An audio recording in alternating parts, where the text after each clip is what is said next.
India 9 news में काशिफ अली एक बार फिर हाजिर हुए आपके सामने। जिस तरीके से लगातार उत्तर प्रदेश की राजनीति अलग होती जा रही है, खासकर अखिलेश यादव और मायावती जिस तरीके से करीब आ रहे हैं, उससे लग रहा है कि 2019 लोकसभा की चुनाव की बिसात बिछने लगी है, या यूं कहें कि अब उसकी पटकथा यानी स्टोरी लिखी जाने लगी है। 2019 के लोकसभा चुनावों की उत्तर प्रदेश की राजनीति क्या कहेगी।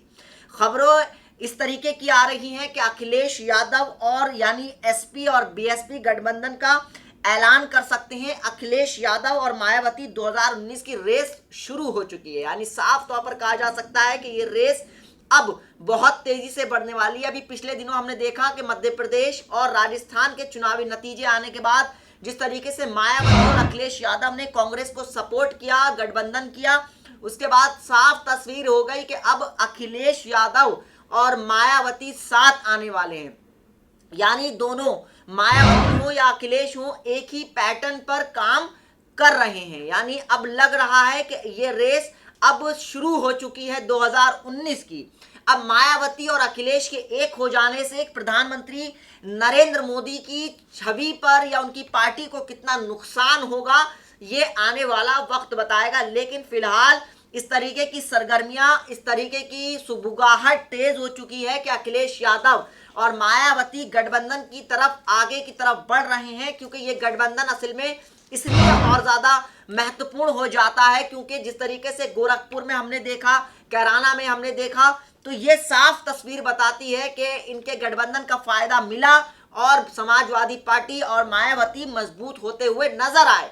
यानी साफ तौर पर कहा जा सकता है कि इनका गठबंधन अब एक नई तस्वीर बनाने जा रहा है, एक नई इबारत लिखने जा रहा है, एक नई जो है वो दुनिया दिखाने जा रहा है। हालांकि बहुत सी चीजों पर मनमुटाव हो सकता है, बहुत सी सीटें ऐसी हैं जिसको लेकर रस्साकशी हो सकती है, लेकिन देखना यह होगा कि मायावती और अखिलेश यादव कैसे इस महागठबंधन को, इस गठबंधन को आगे लेकर चलते हैं। जिस तरीके से 5 राज्यसभा विधानसभा चुनाव में चुनाव हुए और कांग्रेस ने चुनाव में शानदार प्रदर्शन किया और बीजेपी को छत्तीसगढ़, मध्य प्रदेश और राजस्थान में शिकस्त दी। सरकार बनाने में कांग्रेस की मदद सपा और बीएसपी ने की, ये कोई बात किसी से छुपी नहीं है। और विधानसभा चुनावों के निपटते ही अब 2019 की रेस शुरू हो चुकी है।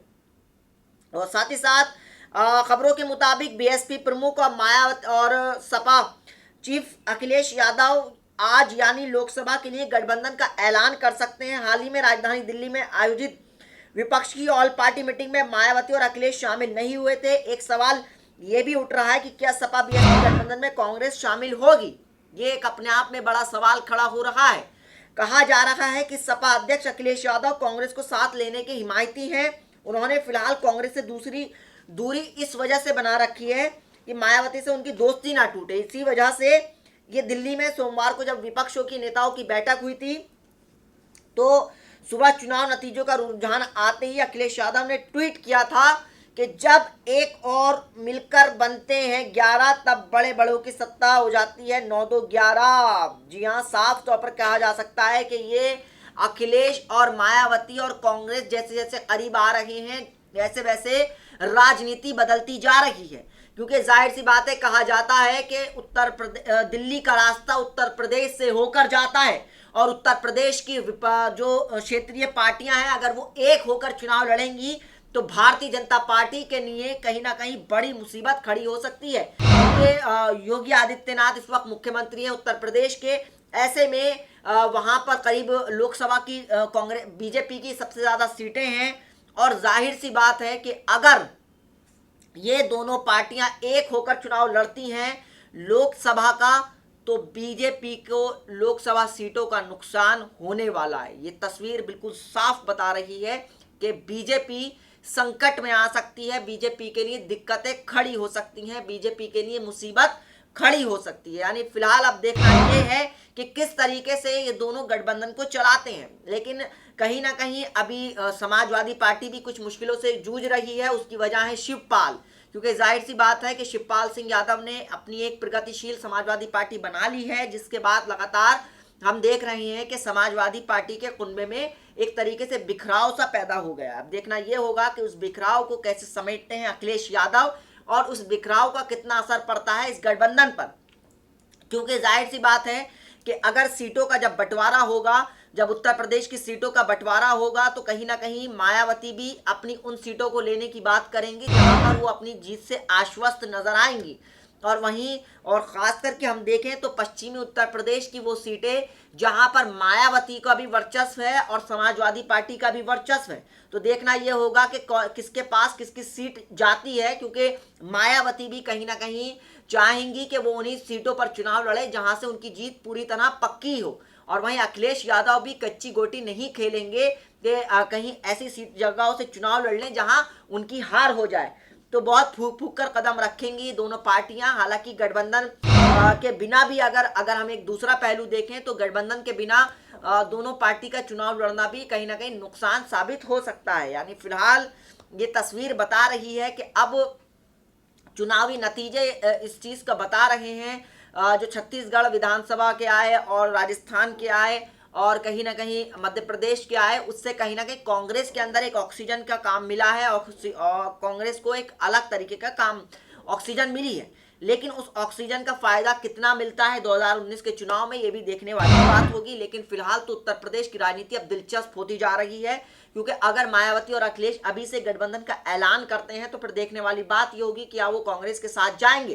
क्योंकि अखिलेश यादव तो चाहते हैं कि वो कांग्रेस के साथ जाएं, लेकिन मायावती थोड़ा सा कांग्रेस से रूठी रूठी नजर आती हैं। तो ऐसे में देखना यह होगा कि तस्वीर क्या पेश होती है, क्योंकि वहीं बीजेपी भी लगातार अपने आप में थोड़ा सा सवालों के घेरे में है। अभी हमने देखा कि चुनावों में हार मिली 5 राज्यों में करारी हार के बाद। हालांकि अगर हम देखें तो इस गठबंधन को थोड़ा सा मायावती और अखिलेश के गठबंधन को ओवैसी भी थोड़ा सा परेशान कर सकते हैं। वही जो छोटे छोटे दल हैं वो थोड़ा सा परेशानी पैदा कर सकते हैं, क्योंकि ओवैसी जिस तरीके से मुस्लिम बहुल्य इलाकों में चुनाव आकर लड़ेंगे तो वो कहीं ना कहीं परेशानी का सबब पैदा होगा अखिलेश के लिए और मायावती के लिए। तो ओवैसी कितना दमखम दिखाएंगे, कितनी सीटों पर चुनाव लड़ेंगे, कितनी सीटें वो लेंगे, ये सारी चीजें देखने वाली होंगी। हालांकि ओवैसी की पार्टी का उत्तर प्रदेश में अभी कोई ऐसा वर्चस्व नजर नहीं आ रहा है।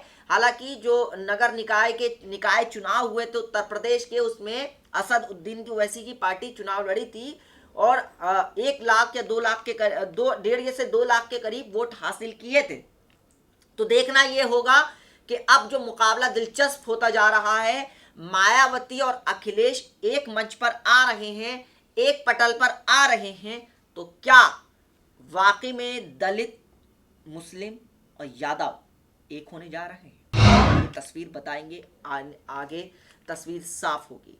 फिलहाल तो जो MYD का जो फैक्टर काम करेगा, मुस्लिम यादव दलित का जो फैक्टर काम करेगा, अब देखना यह होगा कि उसका असर कितना लोगों के पास जाता है। जाहिर सी बात है कि बीजेपी से लोग थोड़े से नाराज़ हैं। उनकी वजह है कुछ केंद्रीय नीतियां ऐसी हैं जिसको लेकर कहीं ना कहीं लोगों में थोड़ा सा गुस्सा है, जो हमने भी विधानसभा चुनावों में देखा। तो ऐसे में अगर यही गुस्सा अगर तब्दील होगा, लोग उत्तर प्रदेश में जो छोटे कारोबारी हैं, जो छोटे दुकानदार हैं, वो थोड़ा सा बीजेपी से नाराज़ हैं, तो उसकी नाराज़गी का सीधा सीधा फ़ायदा ये मायावती और अखिलेश उठाने जा रहे हैं।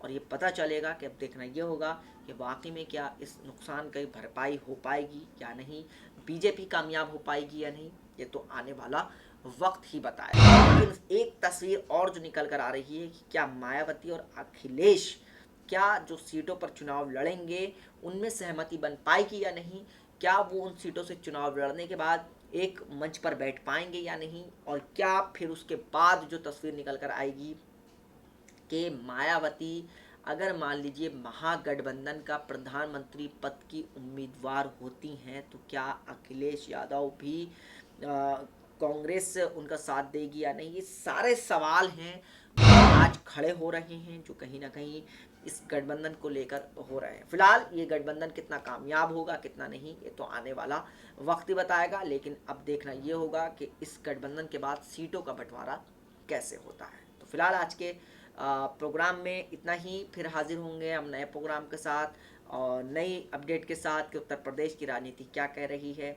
क्या सियासी समीकरण बन रहे हैं, क्या राजनीतिक वहाँ पर जो हैं वो फिट किए जा रहे हैं, कौन से चीज़ें बताई जा रही हैं, सारी देखने वाली चीज़ें होंगी। आज के प्रोग्राम में इतना ही, फिर हाजिर होंगे नए प्रोग्राम के साथ। तब तक जुड़े रहिए और देखते रहिए SPN9 न्यूज़। नमस्कार।